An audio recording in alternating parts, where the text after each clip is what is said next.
Hello. Wait a minute. Where's my microphone? It's way over here. I really like that.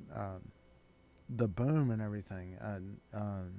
Being able to, like, put it up and bring it back down and stuff like that. But, everything is cheap these days. It doesn't lock down. You want something with a microphone. You really need it. And what this eventually starts to do is it starts to slowly drift down like this. And so I'm getting lower and lower and lower. Anyway, man, I'm late. Late to work as per usual. Well, I don't schedule Sunday, but time's a wasting. I'm gonna get some likes and subscribes. I need to learn how to play this dang game, because it's like I think a factor of if you're not a girl,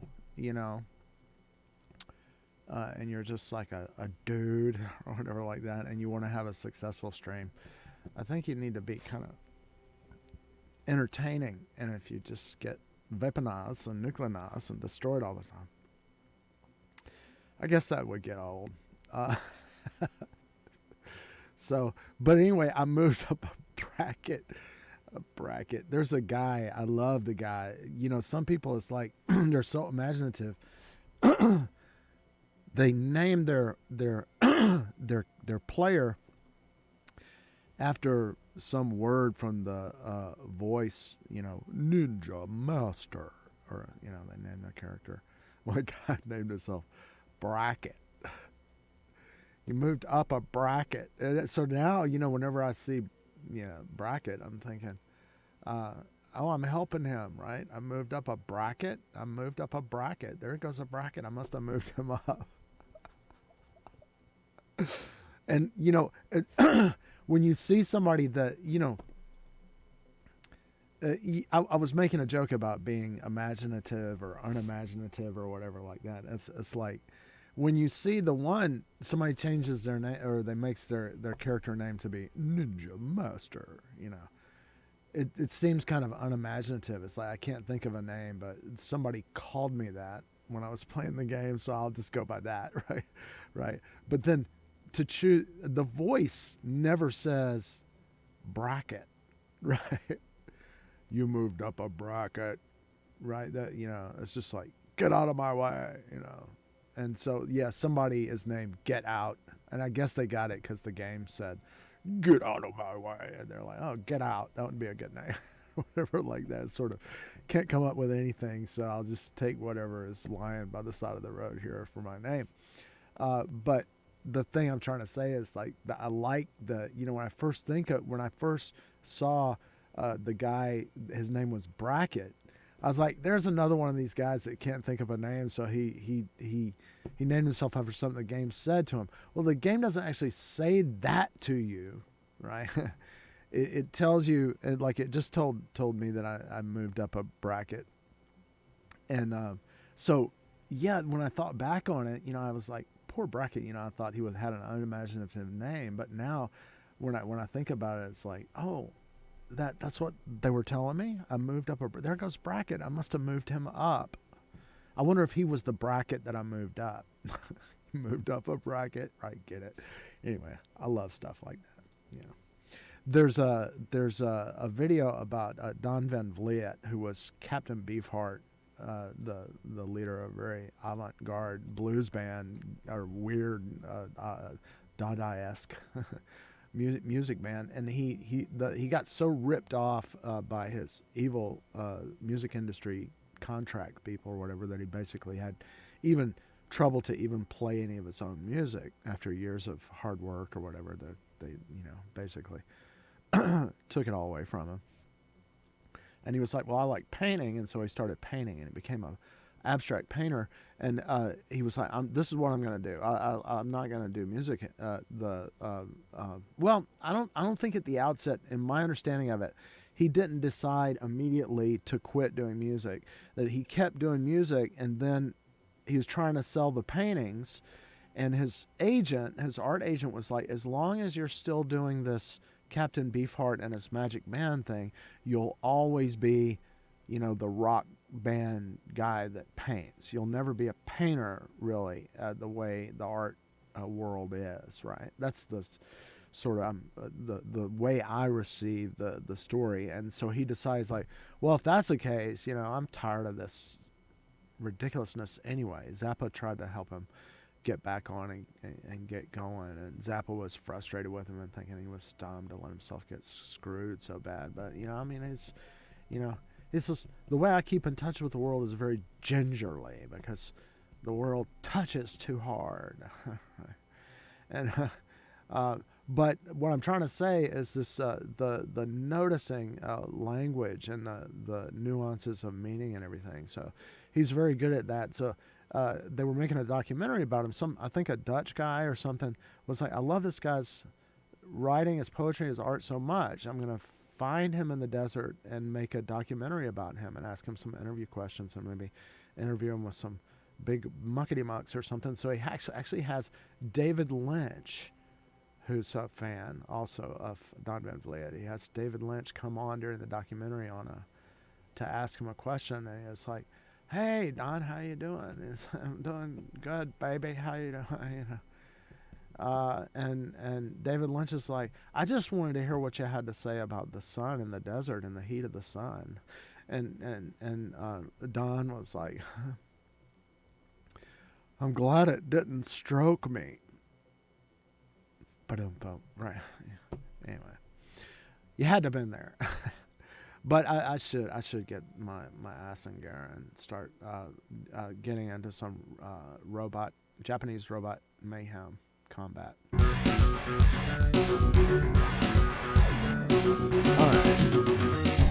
I don't know. I feel that's a little bit too loud. I'm gonna bring it down.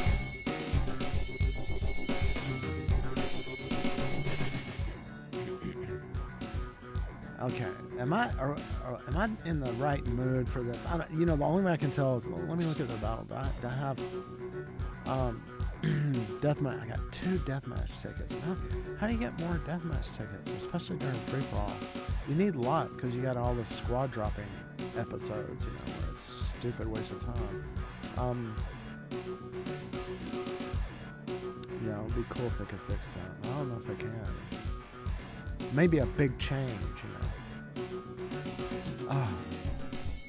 not chump change. When you plan out a program or something like that, rising complexity over time it's a big nemesis.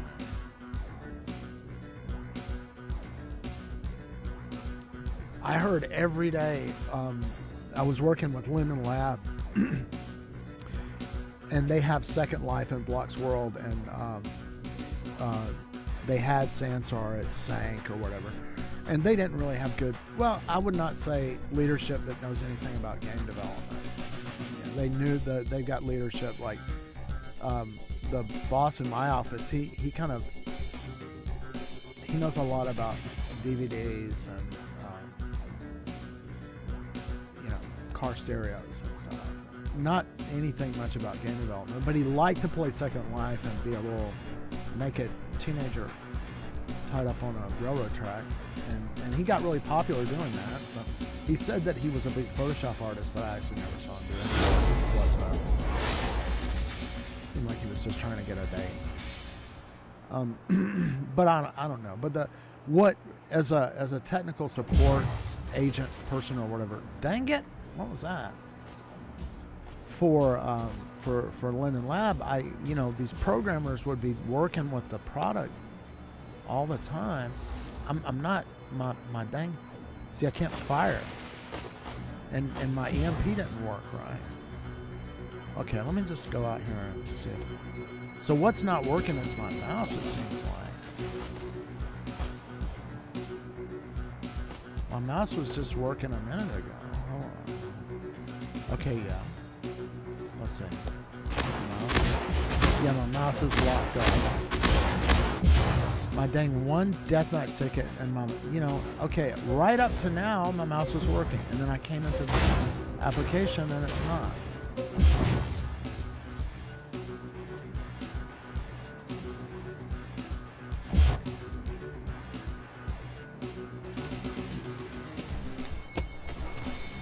Well, dang.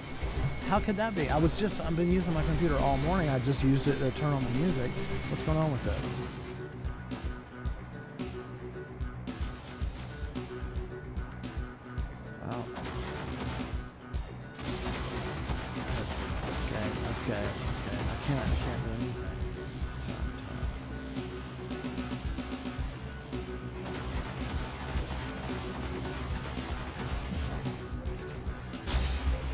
Guys, I think really I'm just gonna have to Control Alt Delete here. I don't know what's going on with my mouse. Dang it. And Control Alt Delete is not working. That's great. That's always good. Need that.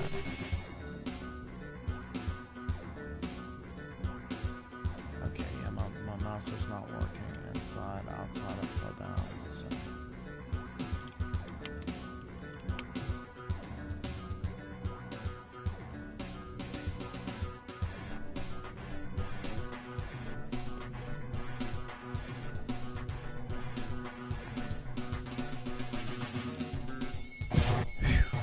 Okay, well, there goes my. Okay, now all of a sudden it started to work, but now it froze again. I'm gonna have to stop the stream. I'm sorry. Well, let's see. 17. Yeah, there's a squad dropper out there. Well, no, he doesn't look like a. No, that's very unbalanced, man. For only 2, right? And he's killed 17. Nobody can touch this guy. And also he's moving around so fast that, yeah, whenever anybody's about to kill another mech, they're destroyed by him before they can win.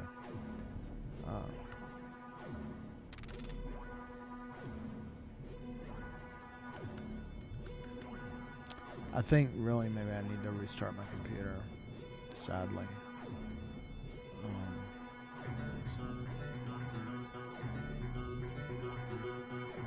Oh, Mech Arena just crashed. But yeah, what did I do? I turned my mouse off. Turn it back on. Yeah. You see that right there? My mouse is working fine. Well. Okay, wait a minute. Yeah, man, my mouse is fine. Do I really need to restart? I need to restart Mech Arena. That's what needs to happen. Dang it. Well, it's alright. My mouse is over here. It's working fine. Okay, I'm relaunching Mech Arena.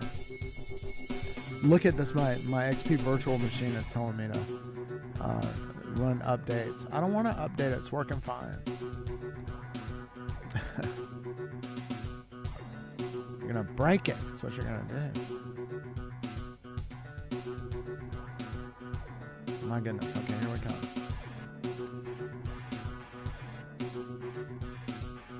I need another monitor screen, really. There's not enough screen real estate. I don't have a big enough desk for that, really don't. But I need it.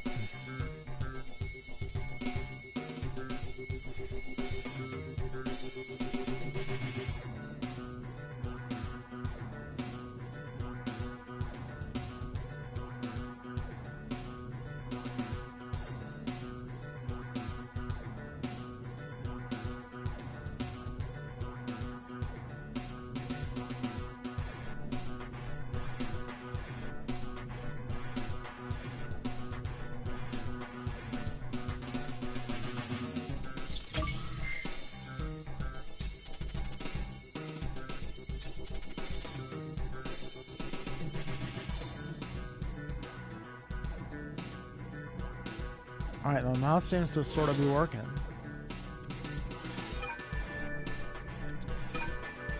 I wanted to just jump in, to have me a nice free-for-all battle. And this is what I get. Okay, well, okay. Now, let's just try it. Well, hold on. Maybe the universe is trying to tell me something, that I should upgrade these weapons.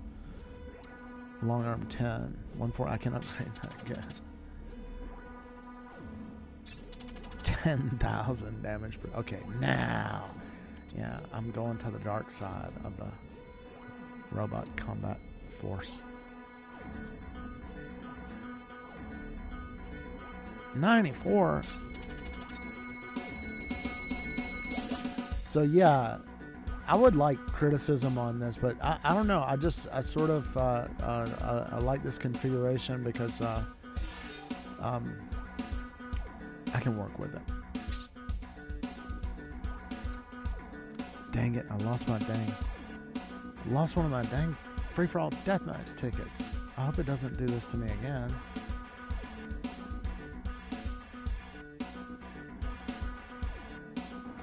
And no, I'm not gonna take it now. I don't have time.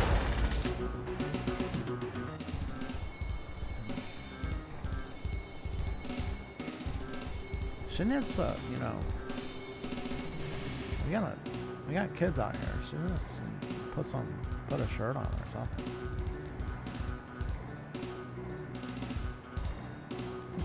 Oh, brother, that's all I need. What is this guy? What? I got it right on here. Trixie, what are you doing, Trixie? Sorry about that. Here. Stupid. Taser. Okay, yeah. What did he do? About 80,000 damage. 2 arc torrent. Yeah, it's probably even more than that. And I'm getting internet connection loss. This is great. I don't seem to be suffering from any internet. Yeah. What the hell?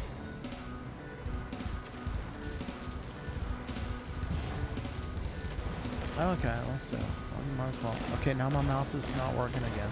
Right. Okay. And here we go. Let me just take my hands off the keyboard, take my hands off the mouse. No point, really. Why struggle? And see, my mouse is completely gone again. Oh, wait a second. Now it's really gone off. Okay. Maybe it's my mouse battery. I knew this was coming.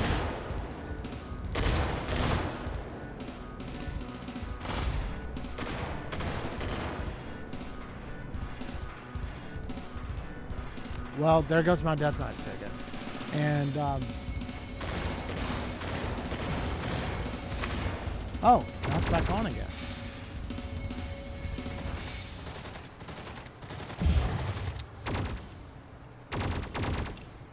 Oh, that's the mouse working. Old pulse cannon going there. Did I kill somebody accidentally? With my loose cannon? Oh, yeah, see, there goes my mouse. Might as well go down and get Vaponauz and Myclonaz. There you are, hi. Hey, buddy, Sheikh Zula. I didn't expect to see you here this morning. What are you doing? Oh, sorry. Those mechs are kind of wussy if I don't. Okay, see, my mouse stopped working again. Okay, and it did turn on. Okay, so it's probably a stupid mouse battery. That's hilarious. I'm leaving it off for a minute and see if I can get it to come back on just briefly and get me out of here. Oh wait, escape. Leave the battle. Yes. Okay. And what? Yeah. Now I apologize. I didn't plan to come on today, but I should have at least done some preparation. I'm a total slacker or whatever like that. You would not believe. I had this just to a friend of mine died, right? And he was a guy. I'd come back from China after being out for 7 years ago. I've been back and he's been dead for a long time and everything like that. But I qualified for jump school in the Army Rangers and would have been sent to Kosovo, right? But the thing was, when they gave me my papers, I qualified at Fort Benning. I got all my shots. PT'd until my behind was sucking buttermilk, all that stuff. I was salty. I was ready to go. And my comrades or whatever. Oh, he said comrades. He must be a commie Jew. No, my cohort. Is that better? Yeah, they went to Kosovo, and stuff. Well, okay. I signed on the paper. It said, this one question, you got to solemnly swear, so help you God. Well, Jews are not supposed to make vows like that. You're supposed to say what you do and do what you say, and don't make any don't make promises you might not be able to keep. Could be a big deal, right? And also Jesus said that. I mentioned this before. Jesus said, do not swear, right? So I always say, when they go in the court and they're like, do you swear to tell the truth, the whole truth, and you have to put your hand on the Bible, so help you God? It's almost a way to check that you hate Jesus and you've rejected Jesus, right? Because Jesus very clearly said, never do that. That's the worst thing that you could do. So it shows, if you may not, really consciously reject and hate Jesus, but you just you never read the Bible, actually. You're just in the church or whatever. It's just a thing that you do or whatever. But I'm supposed to swear on my papers to sign in the Army Rangers that something, right? And this line on the thing, it said, are there any circumstances whatsoever under which you would, for any reason whatsoever, feel restrained from the taking of human life? And you could check A, yes, I am a conscientious objector, or B, no, I'll kill anyone. It doesn't say that. That phrase on A, on the second thing, it just says no. But by saying no, what you're swearing is that you'll kill anyone, anytime, for any reason, or no reason at all. If you know how to read English, you know what legal stuff means or whatever. That's what you've just solemnly sworn. And I couldn't swear that. So I said, well, I guess I'm going to be digging latrines or something. Right? I didn't think they were going to say, we don't want you. Right? But yeah, they said, we don't want you, and they kicked me out. And the guys in my cohort were like, I can't believe that you signed in conscientious objector. What's wrong with you? And it really took all of you guys, I'm sorry, but you really lowered yourself a step in my mind. Very much lowered yourself when you revealed to me that, sometimes I might not want to kill somebody, but I'm willing to swear to God to the contrary, that I'll kill anyone anytime for any reason without restraint. Legal or illegal, that's what you're swearing, to take that lightly, and so, I really lost, I could never recover the respect that I lost. But this is connected to Kosovo. How? I talked about a friend of mine died, right? Well, I had a friend, David Dickens, from when I was in junior high in Paideia, and he was just like the most wonderful person that you ever know. And then when the punk era started or wherever, he became the most raging punk rock safety pin. He was the coolest guy. He had a mohawk that was like 3 feet high, and I just always, this guy is totally amazing, David Dickens, right? And so we hooked up again on Facebook after I came back from China. For years I didn't talk to those people from Paideia, right? And we hooked up again, and we were talking, and then all of a sudden on his Facebook, well, we're sorry to say David has passed away in his sleep. And I was like, man, now what does all this have to do with me avoiding getting sent to Kosovo? Well, David had Facebook friends, and I was so aggrieved by his loss, and I wanted to talk to some people, and I started adding some of his friends that I didn't know. And I added this girl, and she's a pilot in the United States and everything like that. She's like, why are you adding me? Who the hell are you? And I was like, did you know David Dickens? I was sad about, and I was adding you because I was hoping maybe, we could talk a little bit about him or something like that. I added several people like that have become very interesting people in my life. So, treasure people. They're really wonderful. Well, it turns out I discovered that, during the Kosovo crisis or whatever, she was trying to get people avoiding American bombs out of she was like a Bulgarian tank commander. She's like a real tank girl, or whatever. And she's a real intense person. And, I'm not hunting. I'm married, and I'm not hunting for a girlfriend or something like that. But she gets pissed off at I like her, and she gets pissed off at things that I get pissed off at. But sometimes she's I know I'm annoying. She gets annoyed with me, but I do like to talk to her. Well, this morning my mouse is working great. Now look at that. Yeah, something inside, and it's not stopping working. Well, maybe it's yeah. I need to not screw around, but it's like this. An Asian, I think what happened is an Asian friend of hers got assaulted, sexually assaulted in a library wherever they were. I'm not sure where they were. Whatever. She's really upset. And what happened with me this morning, and I'm also talking about ill preparedness and stuff, and not getting ready for my stream and everything, is I remembered when I was in college. Just a lot of memories came flooding back. And what had happened is in American culture, in case you don't know American culture or whatever like that, girls, in our era or milieu or whatever, when they want to break up with a guy, they go and they maybe have sex. They start something up with another guy, and it helps them break the spell or whatever. And the word that they have for it is, I was on the rebound. I'm sorry, I'm going to break up with you because what happened between us is because I was on the rebound, right? I was trying to break up with another guy, and so I had sex with you to, ease to get him. I was trying to get away from it. I was trying to get him out of my mind or whatever, and that's part of our culture and the way things were done.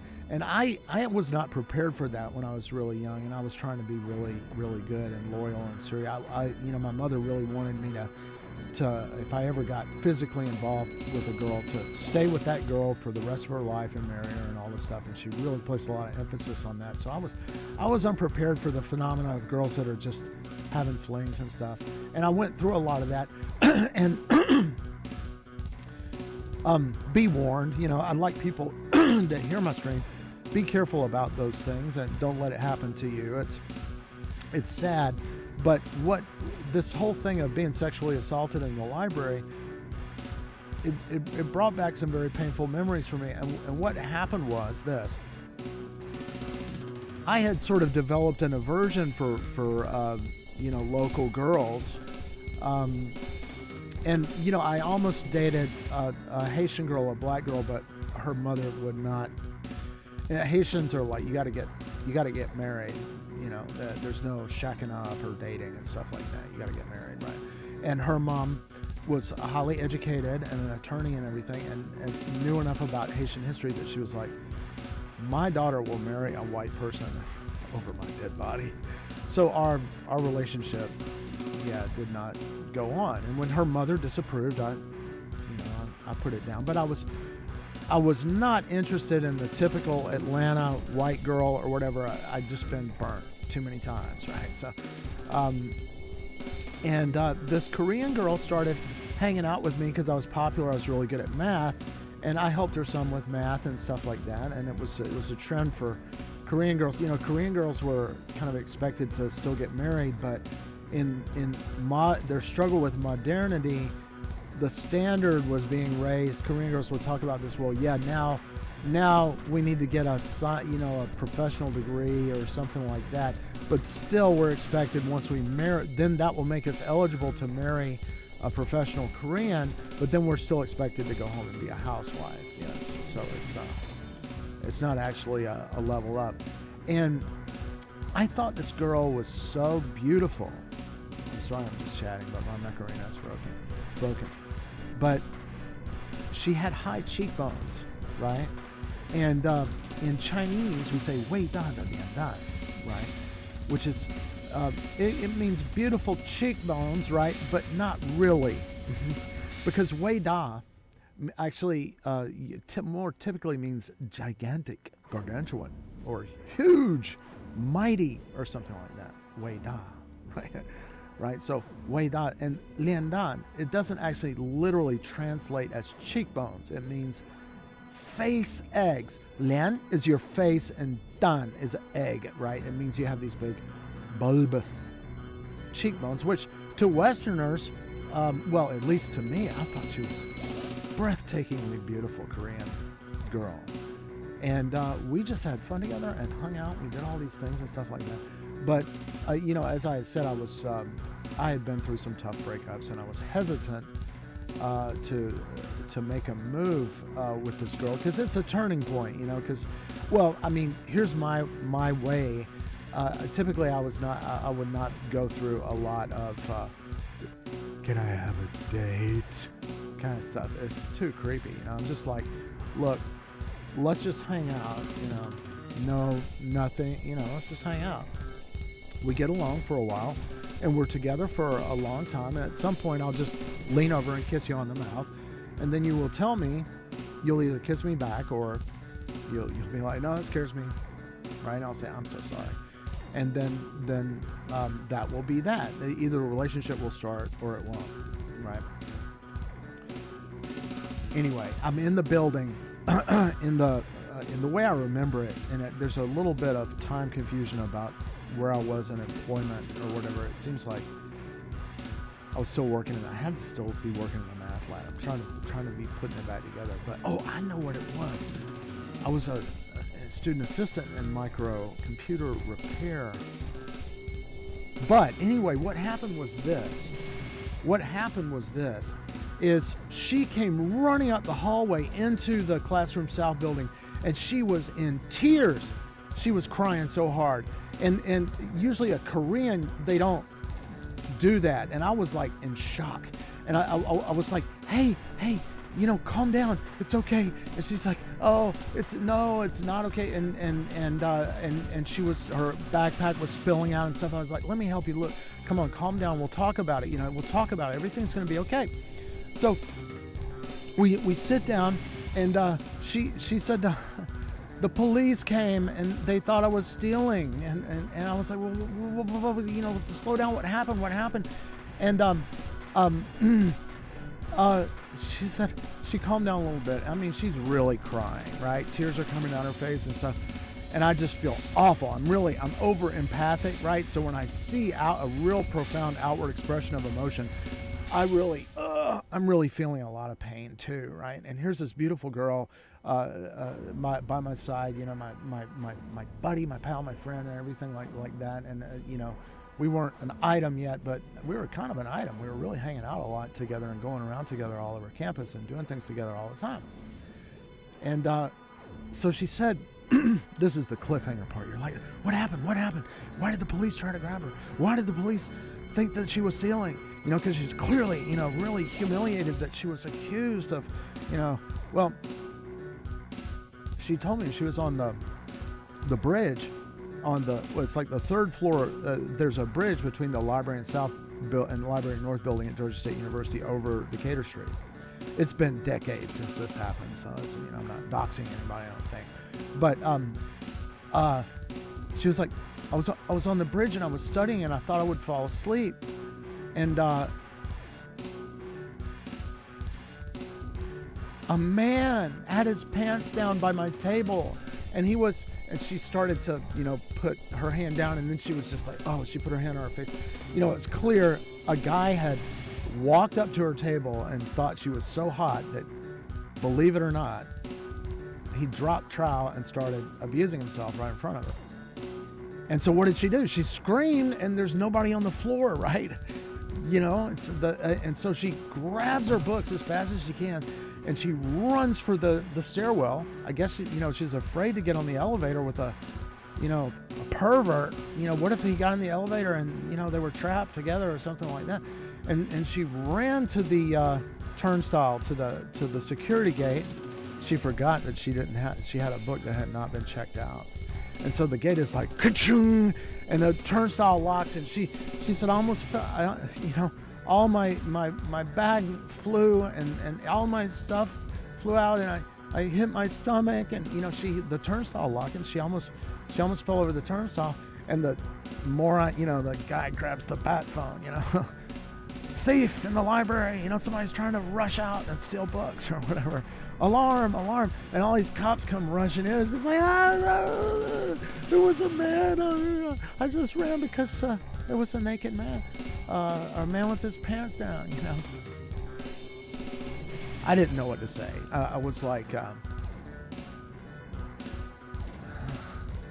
it really tore me up. And I'm like, man, that's so pissed off. And I'm like, what can you do? And she, I was like, it's okay. See that, she's like, she sort of feels like the police are now watching me as a potential thief, and maybe they are, I don't know. But that, I thought at the time, I was like, nah, they probably ran up to see if this guy was up there. And they probably believed you, and said, well, it's easier just to let her go. Here's your book back. I don't care. I don't need it. I'm leaving this place, out of the library. And they thought it best to let her go, and they let her go. But she was really upset. And so I'm like, I talked to her for a few minutes, and I have multiple jobs as a student assistant, and this is many, many years ago, And I had to go man the desk at the gym, by the weight room or whatever, for one of those jobs. And a security guard is coming in the building and he's laughing hysterically, right? So I can hear him the opposite side of the building. It's like, my God, he's laughing hysterically. And I'm like, we got to find out what it, So he comes up and I'm like, I like, stop laughing for a minute. He's like, I can't laugh. He's like rolling to one wall into the next. And I'm like, what on earth? It's so funny. He's like, you're not gonna believe this shit. And he's like, they got some call about somebody choking his chicken in the library. And in the South, that what that means. That means self-abuse. It means masturbation or whatever like that. Chicken choking. He's choking his chicken. And we said, the police had run up to the third floor and he went with them because it was interesting. It's like, I want to check this out. Is this real? And sure enough, here's this weasel ringing dude, still rooted to the spot. And the police, he said, I had to run, man, because I could not hold. It was so funny because the guy said, the police were like, halt. And the guy's like, not just yet. And he said the cops were jumping. Nobody wanted to grab him, right? They didn't want to get caught in the line of fire, perhaps, or something like that. Oh, my God. And, at that moment, it really hit home that when she was telling me the story, I was like, man, this is almost unbelievable. Are you sure you weren't dreaming or something like that? Or are you losing your mind or something like that? Or it's just like, would somebody really do that stupid, kind of be so, just out of control that they would do that, walk up to somebody in broad daylight and just drop their pants and try to get off or something like that? How awful is that, right? So, yeah, it was real. And I don't know I didn't get any word about the final outcome. But of course, after that, I just recoiled from, I didn't want to tell her that I liked her or make a move or anything like that. Because after that happened, I was just like, that is so awful the way men do to women. How could, that's just so, and like a Chinese person would say, that's like something a Japanese would do. But, men do that all over the world. And, but it just ruined everything, because I was just like, I cannot tell her that I like her or something. I'm definitely not going to make a pass at her, after this happened. I just recoiled. And maybe I have an overwrought sense of empathy, but things got back to normal. And I go, this is another sort of cliffhanger. You're like, well, what happened? Did you guys, the romance, flourish, or what was the outcome and everything like that?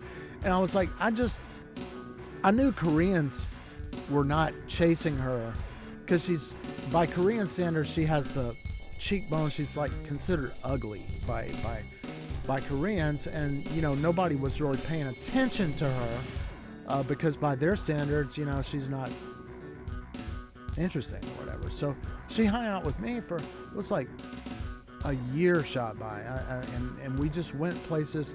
We laughed and we strolled in the park in the springtime. The flowers are blooming and the dogwoods are blooming and the fragrance, and we watched movies together and just had such a good time. And finally, she was dropping me at my apartment in Home Park. I live with these two girls, Nola, and Lori. And my Korean friend was dropping me off. Normally I would ride the MARTA train and walk or whatever, but we were really hanging out a lot. And I made a move. I was like, and this is a thing sometimes, a guy that does this kind of thing, it's like there's this kind of leaning around where you're taking off the seat belt, and at that moment, you just kind of turn around and kiss her on the mouth and see what happens. And oh my goodness, my heart must have like hit the stratosphere, because sometimes they kiss you back. And she started for a moment to kiss me back. And I want to tell you, man, my heart went through the ceiling. I was just like so enamored of her after such a long delay and everything like that, and not ever wanting to spoil what we had together by taking it a step further. But I mean, after a whole year went by and I was just hanging out with this one girl all the time, I was like, well, it's now or never. Right? So I did it, but she backed away, and then she looked down and she looked really sad. She made a really sad face. And I said, I'm sorry. I'm really, and I was sorry. I was like, oh, that's so lowbrow with you womanizer playboy trying to kiss some innocent, beautiful, innocent girl, and it's a big deal for her, and how could you do that? And that's what I was thinking in my mind. Felt guilty. And she was like, no, I'm sorry. And my heart rose, and she said, I can't. My parents, I have a boyfriend. I mean, tell me we've been walking around together like this for 2 years or a year and a half or whatever. Where is this boyfriend or whatever like that? But when they say it like that, my parents, I have a boyfriend, it's sort of like, well, presumably your parents have decided who you're getting married to, and you're supposed to finish college, and you're going to go take care of this guy's kitchen or whatever and cook meals and everything, have babies or whatever, because he's accepted you even though you're a really ugly girl. And that's sort of a tragedy, when somebody on another boundary, like I don't know what she must have thought I was good looking. A lot of people did, that I was very handsome or whatever like that. So, and she kissed me a little bit, very nicely. But then she was like, I cannot. Nope, my parents, I can't. My parents, I have a boyfriend. That's what she said. And, so I was like, knowing what that meant, or having more of a sense of what it meant for an Asian girl or whatever like that, I just kind of backed off. But both of us knew that there was this thing there. So we kind of gradually never hung out together anymore, because it would just, that what I did would always be overshadowing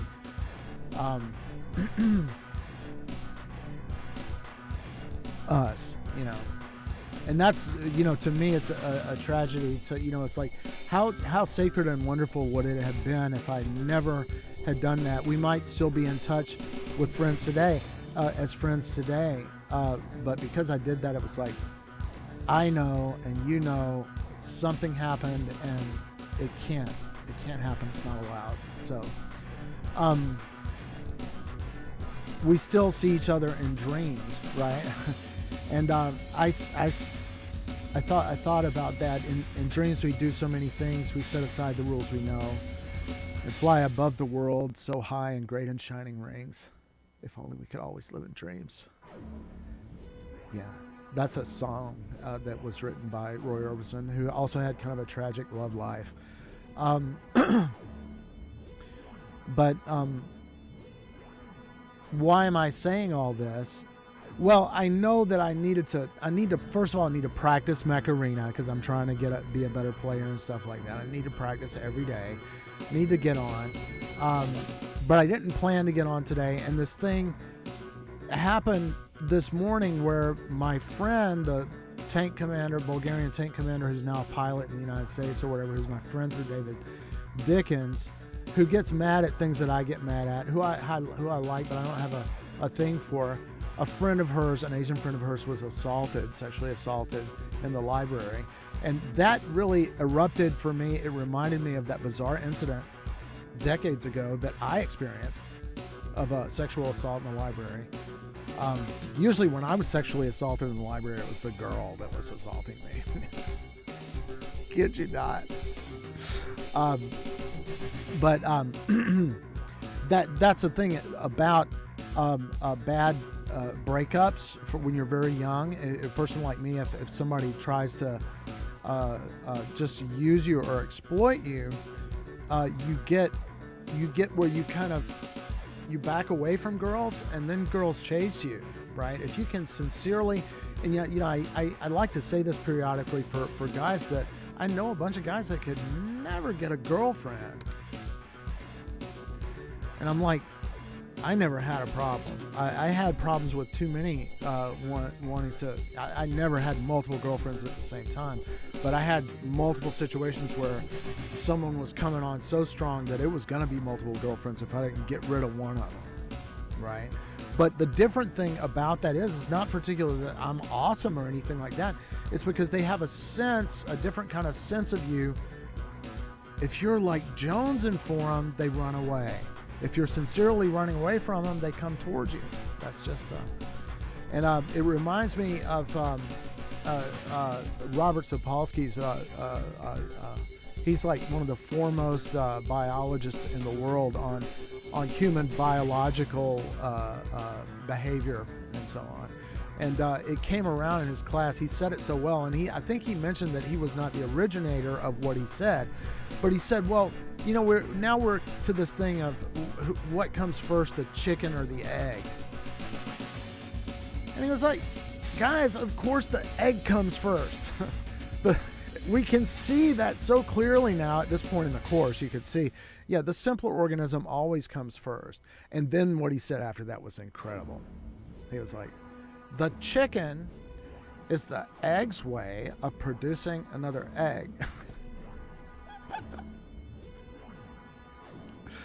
And to me, that was a very big, life-changing, true statement that says something very profound about the human condition and how complicated things are and what we have to deal with and stuff.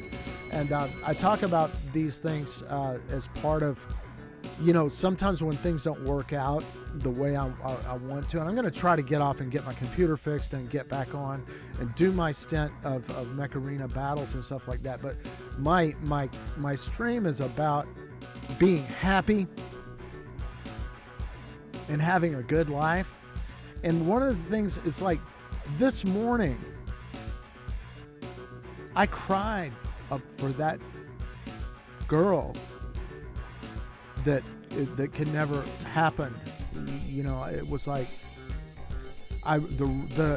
there were tears inside me that had never come out, that had never been cried